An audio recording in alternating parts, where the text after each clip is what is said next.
شكون نادية جميل وحدي شكون نادية هي في روحي هي في روحي هي في روحي هي في روحي هي في روحي وانا روحي فيا شوفوا النوار كي مزيانة شوفوا النوار كي مزيانة جمل وحدي شكون نادية جمل وحدي شكون نادية هي في روحي هي في روحي هي في روحي هي في روحي هي في روحي وانا روحي فيا.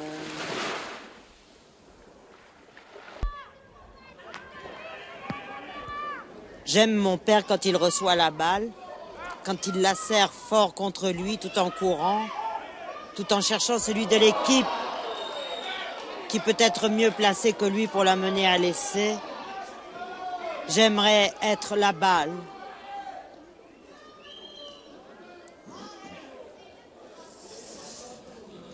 Comment ça se fait que tu aimes tellement le rugby? Parce que mon père était capitaine de l'équipe de France de rugby au début du siècle. Et quand j'étais petite, il ne savait pas quoi faire avec moi quand il me gardait le dimanche et il m'emmenait voir des matchs de rugby. Et j'aime ce jeu beaucoup. C'est un beau jeu quand il est très bien joué. C'est un jeu très intelligent. C'est un jeu d'équipe. Oui. On m'a dit que tu es un vrai spécialiste en rugby, c'est vrai ça? Oui, je connais bien le rugby, oui. Toutes oui. les règles? Oui. Ouais. Dans ton dernier livre, Le passé en piété, tu fais un très beau portrait du père de la brodeuse. Et on a l'impression que tu aimes pas seulement cet homme qui est le père, mais que tu aimes les hommes en général. Oui, j'aime les hommes. Je trouve qu'ils ont un pouvoir trop grand et qu'ils ne connaissent pas. Et je pense qu'il faudrait qu'on corrige, qu'ils corrigent, mais que nous les aidions à corriger en leur montrant où ce pouvoir est insupportable. Mais l'homme en soi, comme ça, avant qu'on lui ait donné le pouvoir que la mère et les autres femmes lui aient donné ce pouvoir, j'aime ça, un homme, oui. Je trouve c'est beau. Et puis, c'est touchant. Je trouve c'est fragile, un homme.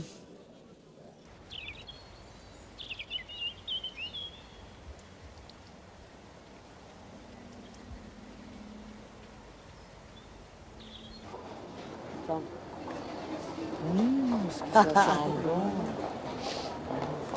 Tu as toujours aimé les fleurs, toi, hein? Oui, j'ai toujours aimé les fleurs. Les vraies femmes aiment les fleurs. Je connais beaucoup d'hommes qui aiment beaucoup les fleurs aussi. Mais dis-moi, pourquoi tu dis toujours que tu n'es pas féministe? Bon, je crois que c'est une question de vocabulaire. Je crois que, justement, ce que je n'aime pas, c'est le système viril. Or, le système viril, le pouvoir viril, si tu veux, c'est un pouvoir qui définit tout, qui classe tout, qui met des étiquettes sur tout. Et une fois qu'il s'est nommé, il sait exactement tenir le discours qu'il faut pour aller contre toi. Moi, si je dis que je suis féministe, il vient immédiatement un discours qui est le discours pour répondre au féminisme. Donc ça ne m'intéresse pas. Je préfère dire je suis une femme. Et puis c'est tout.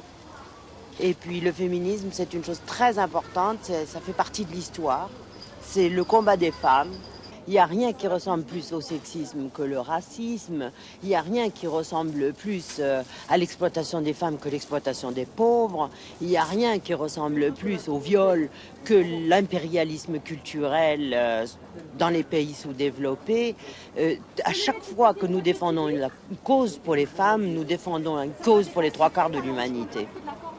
Et le féminisme est probablement le mouvement politique le plus important et le plus subversif du XXe siècle.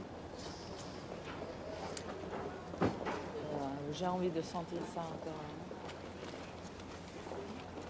Comment tu fais? Tu le roules comme ça? Non, tu le crases. Tu l'écrases?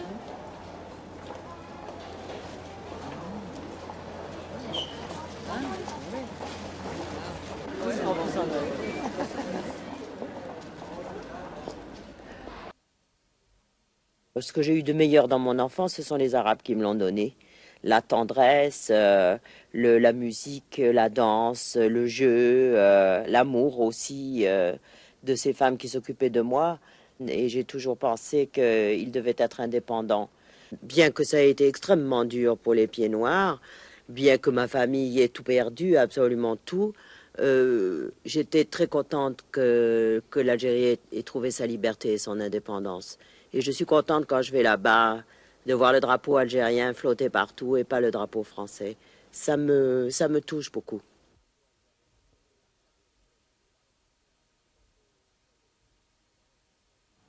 C'est une chanson qui nous ressemble. Toi tu m'aimais et je t'aimais. Nous vivions tous les deux ensemble. Toi qui m'aimais, moi qui t'aimais. Mais la vie sépare ceux qui s'aiment tout doucement, sans faire de bruit. Et la mer efface. Ben, c'est passé par hasard. J'étais avec des jeunes, je faisais partie d'une troupe d'étudiants d'Alger qui avaient monté du théâtre. Et puis Juliette Gréco est devenue célèbre. Elle ne chantait plus les chansons de Jacques Prévert et de Joseph Cosma. C'était les seules chansons qu'elle chantait. Et Prévert et Cosma ont cherché quelqu'un. Et la femme de Cosma est venue voir ce groupe de jeunes que nous étions. Elle nous t'a a choisi. Oui, elle m'a choisi. Et puis, je suis venue pour chanter ici. J'ai répété, j'ai travaillé. Et c'était tout à fait formidable. J'ai adoré aimé ça? Ah, j'adorais ça. J'avais peur. J'avais une peur épouvantable, mais j'aimais beaucoup ça. Et puis, ma mère n'a pas accepté. Ma famille n'a pas accepté. Alors, Pourquoi? oh, parce que chanter dans un cabaret pour une jeune fille de bonne famille, tu vois, c'était pas pensable.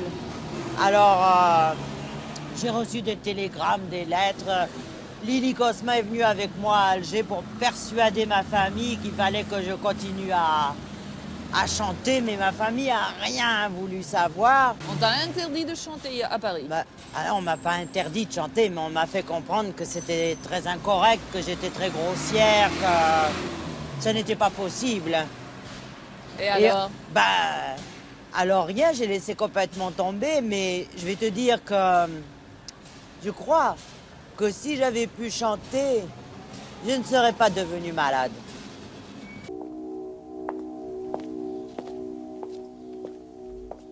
Moi, j'étais prise au piège des hôpitaux psychiatriques, de la psychiatrie, de toutes ces histoires-là. Et j'avais un instinct à l'intérieur de moi qui me disait que je ne m'en sortirais jamais par ce chemin-là. Et la psychanalyse m'est apparue comme le seul dernier remède qui me restait, quelque chose d'un petit peu miraculeux ou magique. Ou... En tout cas, je n'y croyais pas vraiment. Et j'avais l'adresse et le nom d'un psychanalyste qui est celui avec lequel après j'ai eu 3 séances par semaine pendant 8 ans et qui habite dans cette impasse. Et je ne savais pas que j'allais venir là pendant 8 ans, 3 fois par semaine, jour après jour, dans cet endroit-là, qui est un endroit qui par moments, certains moments me paraissait être le chemin du paradis, certains moments me paraissait être le chemin de l'enfer. C'est un livre autobiographique, mais je suis un écrivain, c'est mon 6e livre. Et je l'ai écrit comme un écrivain, c'est-à-dire j'ai pris l'expérience que j'avais vécue et puis j'ai construit un roman, une structure de roman. Dans un sens, c'est un livre très sophistiqué. J'ai fait des choix, j'ai décidé que je raconterais ça, que je raconterais pas ça. Il y a des choses qui ne m'appartiennent pas, qui sont entrées là-dedans. Enfin, c'est très autobiographique. Je crois qu'il n'y existe pas de roman qui ne soit pas autobiographique. Ça n'existe pas. Ça l'est beaucoup, mais ça n'est pas exactement la relation de ma propre psychanalyse. Mais c'est quand même ta maladie à toi que tu as écrit là-dedans, non? Je crois que c'est la névrose phobique. Je pense que quand quelqu'un a la rougeole ou une bronchite, c'est les mêmes symptômes pour tout le monde.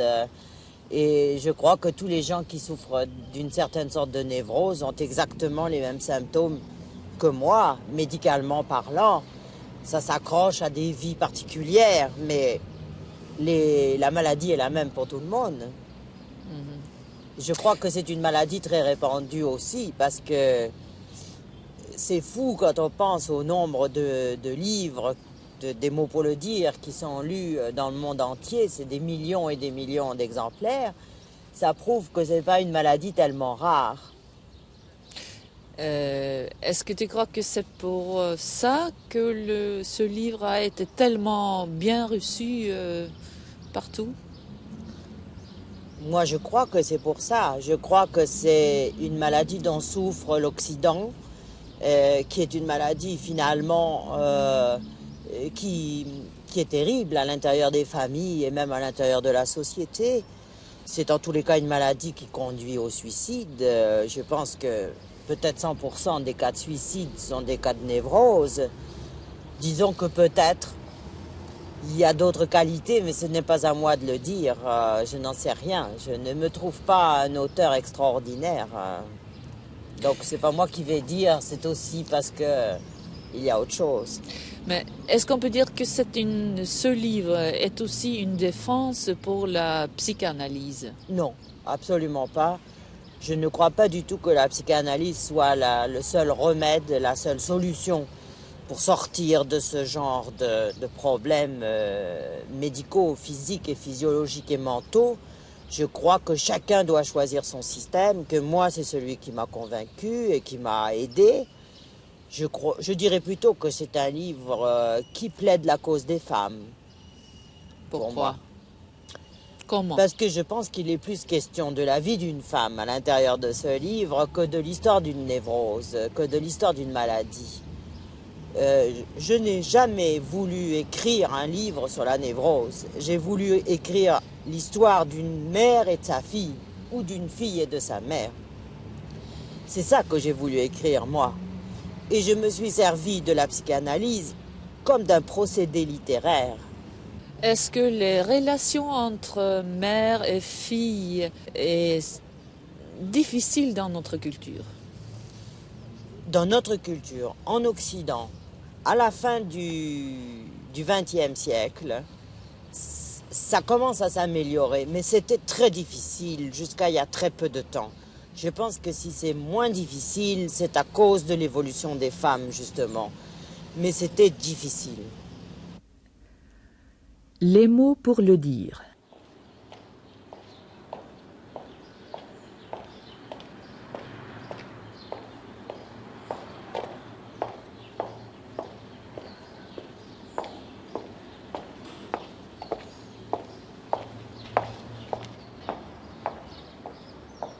Cet impasse aujourd'hui, c'est pour moi un lieu très heureux. C'est un lieu très calme.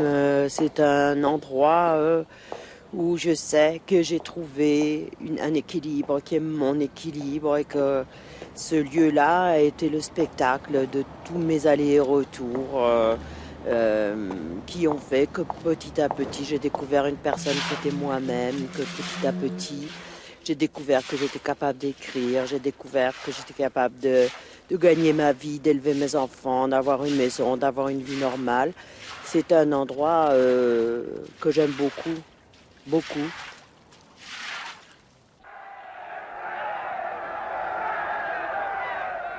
Orage pluie, la rumeur monte, secoue et brûle la façade grise des maisons mortes.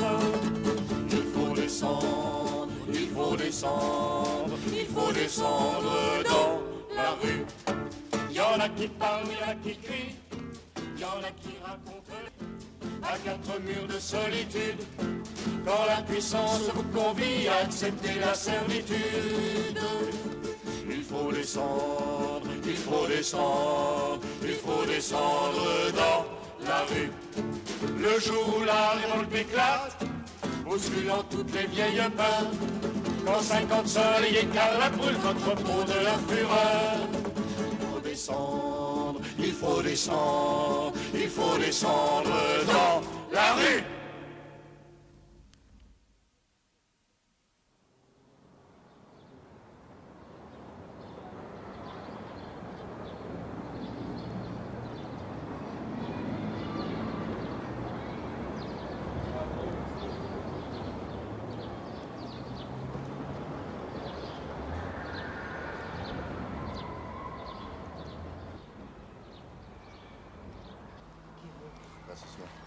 Ah, ça, je sais pas. Ça dépendra de... Sønnen Benoit Ronfard og Lilly Ferrier var begge ungdomsskoleelever i mai 68.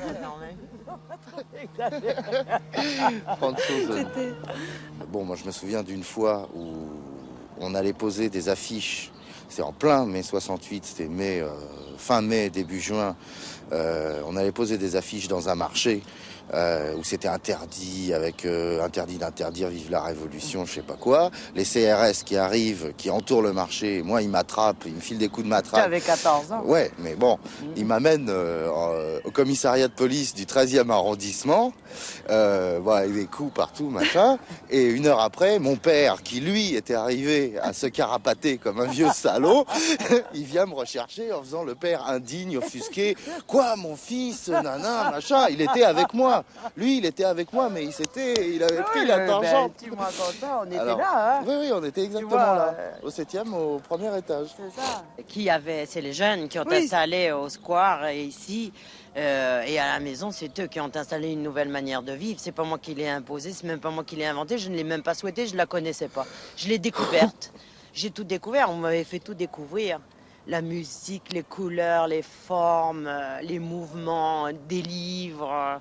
Rappelle-toi, Benoît, comment tu me faisais écouter avec les écouteurs. La première fois que j'ai écouté les Beatles et les Stones avec les écouteurs, j'étais émerveillée. Comment tu jouais de la guitare, c'était fantastique. Et tout le monde, hein. Ouais. Rappelez-vous, il y avait il y avait un orchestre qui s'était créé qui s'appelait les Choux-Fleurs en plastique. En tout cas, moi, ce que je peux dire, c'est que c'était une période très dure pour moi parce que, alors on peut parler de la double journée des femmes, là, hein. Ça, c'était des doubles journées qui duraient 20 heures sur 24, mais j'en ai un souvenir magnifique. Très beau, très bon souvenir. J'ai été très heureuse ici, dans cette horreur-là.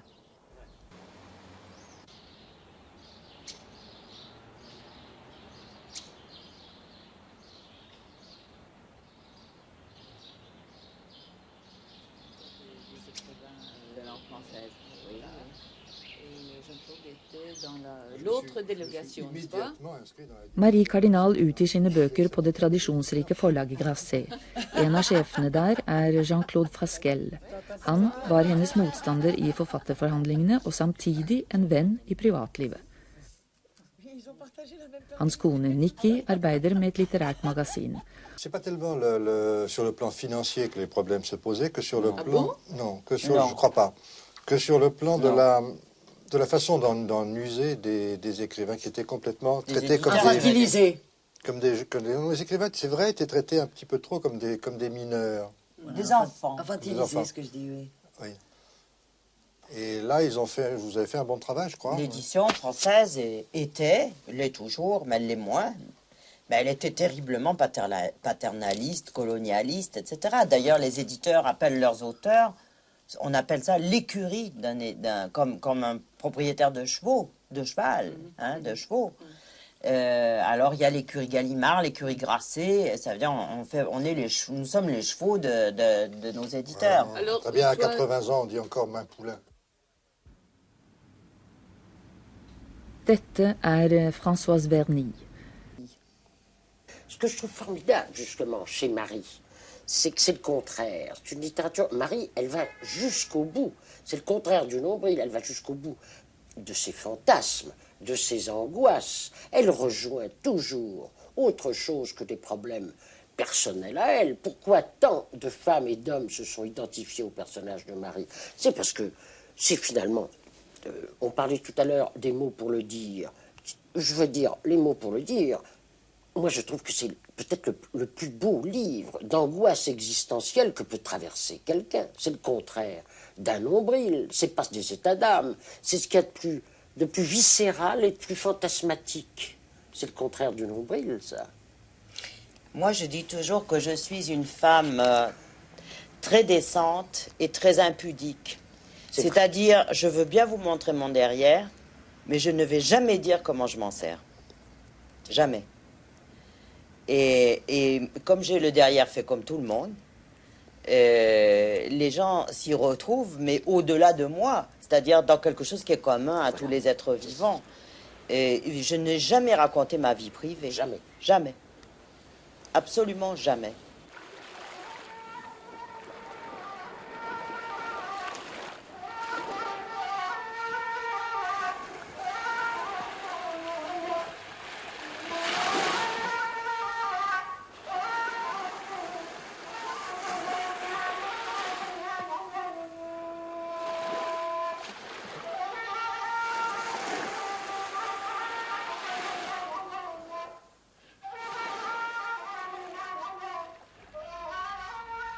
Havet som forener og skiller. Kontinenter, kulturer, land. Algerie og Frankrike.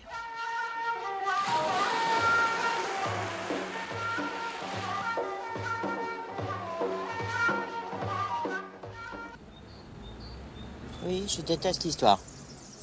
Je Pourquoi? déteste l'histoire parce que l'histoire, telle qu'on nous l'enseigne, exclut complètement les femmes. Les femmes n'existent pas dans l'histoire ou extrêmement peu, alors que les femmes ont fait l'histoire autant que les hommes. D'abord, c'est elles qui ont mis les hommes au monde, et si les hommes sont comme ils sont, c'est parce que les femmes existent. Parce que, par conséquent, il faudrait qu'elles aient une place plus grande. Toi, tu as envie de changer ça, n'est-ce pas? Oui, moi je voudrais qu'on raconte l'histoire autrement, avec les mêmes documents, les mêmes faits, les mêmes dates, les mêmes gens, mais qu'on la raconte avec un autre œil, un regard de femme. Et je voudrais beaucoup consacrer maintenant les futures années qui viennent pour moi à faire ça, à essayer d'aider. Mais tu as déjà commencé dans ton dernier livre, par exemple, Oui. Le passé en piété. Oui, j'ai pris le personnage de Clytemnestre, qui est un personnage mythologique. Moi, je crois qu'il faut commencer par la mythologie. Pourquoi? Parce que c'est là qu'il y a les racines de toutes nos civilisations occidentales, et que les personnages mythologiques sont encore aujourd'hui des personnages actuels. J'en veux pour témoin... De quelle façon Clytemnestre est actuel pour nous? Oh, Clytemnestre est actuelle parce que elle vit avec un homme qui ne pense qu'à ses affaires, qui a sacrifié sa propre fille pour que son business marche. Et cet homme, elle ne le supporte pas, finalement, elle le supprime. Alors nous, aujourd'hui, on divorce, on ne tue pas les gens avec des couteaux, on les tue avec des mots, avec des actions judiciaires. Mais c'est la même chose. Je trouve que Clytemnestre est un personnage très très actuel. Et aussi la façon dont Clytemnestre a été combattu est très moderne.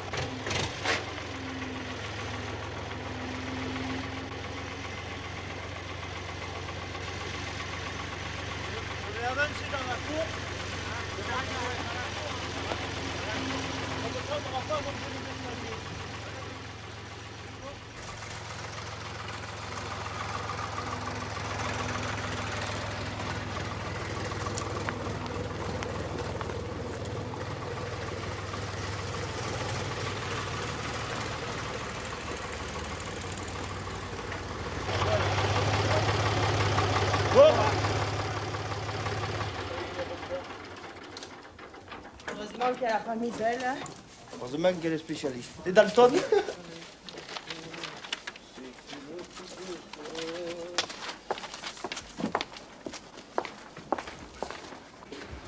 La table, hein?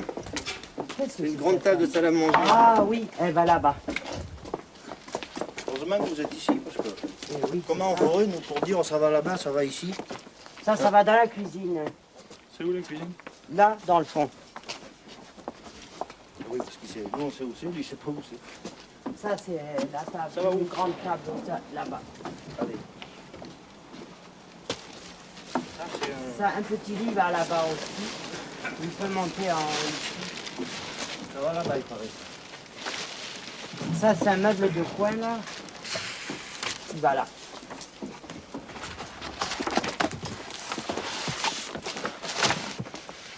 Ça allait, je peux le prendre. Oui, non, ça va. C'est pour vous donner pour le reste. Alors, l'autre grand lit, là. Ça, qu'est-ce que c'est, ça? Ça, c'est... Oh, c'est une cochonnerie. On la laisse dehors. Non. Il n'y a qu'à le fond qui est contre le mur, là. Oui, à la limite, vous pouvez le mettre après dans le couloir. Oui, on se débrouillera. Elle va dans la première chambre. En haut, là? Oui. Je peux Parce prendre que je celui-là crois et puis que ça l'autre va aussi. Je crois que ça monte à l'étage. Je me demande comment vous allez faire pour monter les choses au premier étage. C'est ça l'histoire. Ben, laissez-le là, lui. Je le laisse là? Ouais, mais pas là, il va vous encombrer plus tard, là, de l'autre côté. Ça monte au premier, mon pauvre ami. Eh oui. Hein?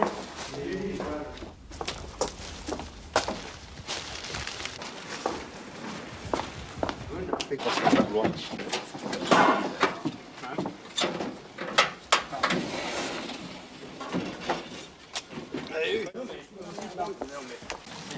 Il n'y a qu'à le laisser là. Il nous a assez cassé les pieds, hein. Il n'y a qu'à le laisser dans cette chambre. Et vous le laissez dans la pièce, là. Oui, comme ça, c'est... Voilà. Ah, j'ai plus 20 ans.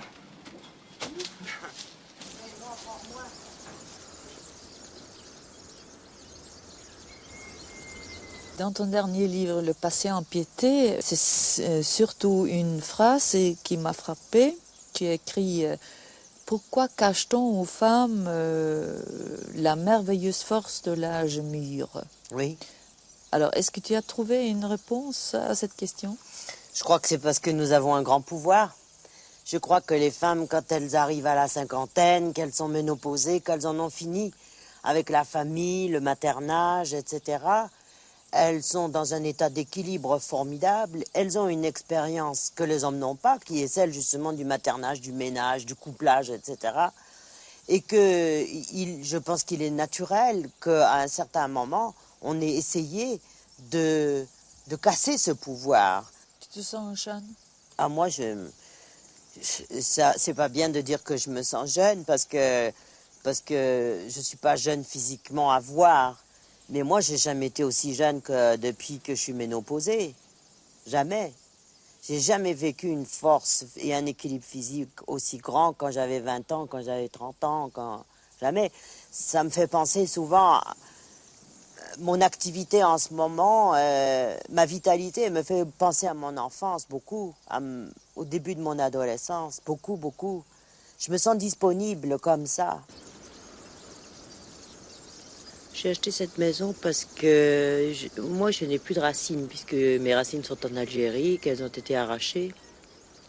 Mon mari est un homme qui n'a plus de racines non plus, mais que ce soit par choix ou que ce soit l'histoire, c'est quand nous étions adultes que ces choses-là nous sont arrivées.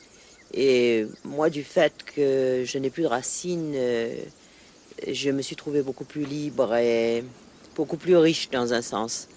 Mais j'ai pensé que pour mes enfants, ça n'était pas bon, qu'il fallait qu'il y ait un endroit où ils puissent dire c'est chez nous, c'est chez nos parents, c'est chez ma mère, c'est chez moi. Un endroit où on retourne, comme moi j'ai toujours eu dans ma jeunesse, et comme ils n'ont jamais eu. Et c'est arrivé à un moment de ma vie, d'abord où matériellement je pouvais le faire, et où il y avait une espèce de grand désordre qui s'était installé dans ma vie, du fait que tout était dispersé, etc. Et je suis tombée sur cette maison, et j'étais avec mon fils, c'est lui qui l'a trouvé le premier, c'est lui qui a trouvé la personne qui pouvait nous la vendre, et j'ai senti que ça pouvait être ici, chez nous, notre pays, notre terre.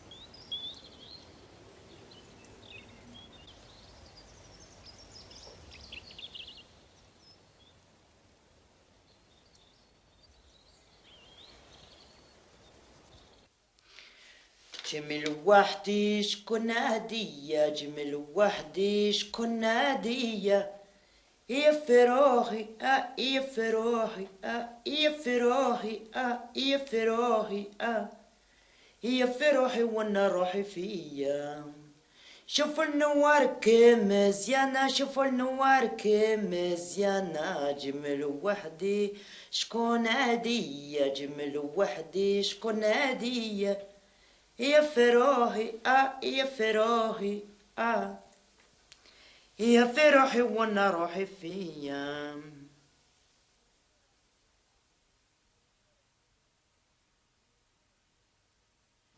جمل وحدي شكون هدية جمل وحدي شكون هدية